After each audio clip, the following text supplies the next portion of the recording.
അവർ 5 പേർ, നിഷ്ഠൂരമായി കൊല ചെയ്യപ്പെട്ടവർ. 4 പേരും കൊലയാളിയുടെ ഉറ്റവർ. ഒരാൾ സുഹൃത്ത്. അവളെ വീട്ടിൽ നിന്ന് വിളിച്ചിറക്കി കൊണ്ടുവന്നതാണ്, കൊല്ലാൻ വേണ്ടി തന്നെ. അവന് ജന്മം നൽകിയ മാതാവ് ആശുപത്രി കിടക്കയിൽ.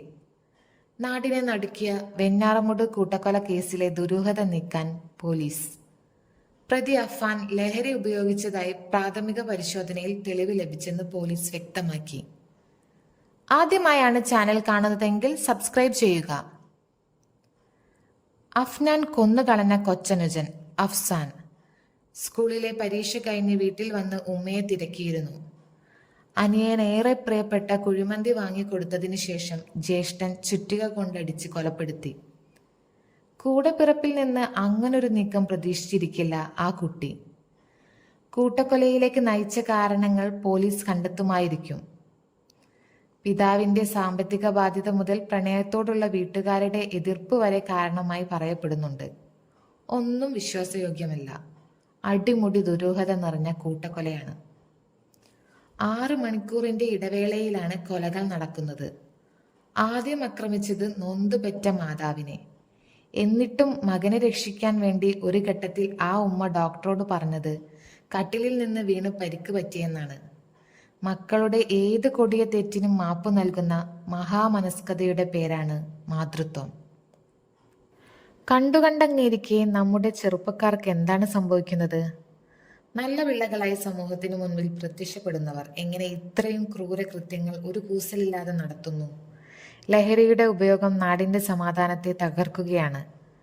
സ്വന്തം ഉമ്മയെ വെട്ടിക്കൊന്നിട്ട് അത് ജനിപ്പിച്ചതിന്റെ ശിക്ഷയാണെന്ന് പറയുന്ന മകൻ പോലീസ് അറസ്റ്റ് ചെയ്ത് കൊണ്ടുപോകുമ്പോൾ മാധ്യമങ്ങൾക്ക് ഫ്ലൈയിങ് കിസ് കൊടുക്കുന്ന വീഡിയോ സമൂഹ മാധ്യമങ്ങളിൽ പ്രചരിക്കുന്നു.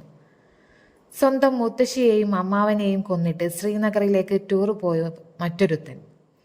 പഠിപ്പിക്കുന്ന ഗുരുക്കളെ പുറത്തിറങ്ങിയാൽ തീർത്തു കളയുമെന്ന് വെല്ലുവിളിക്കുന്ന 12ാം ക്ലാസ് വിദ്യാർത്ഥി.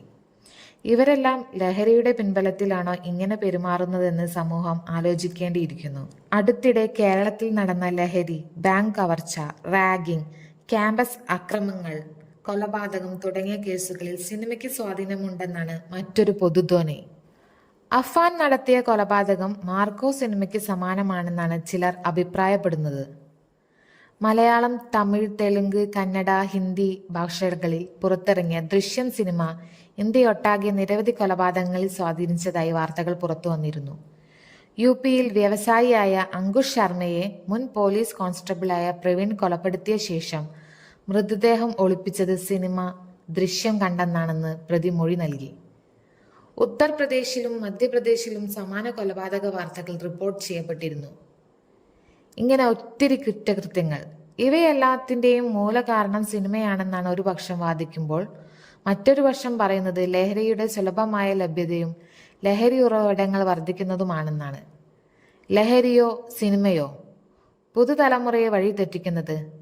നിങ്ങളുടെ അഭിപ്രായങ്ങൾ കമന്റ് ചെയ്യുക.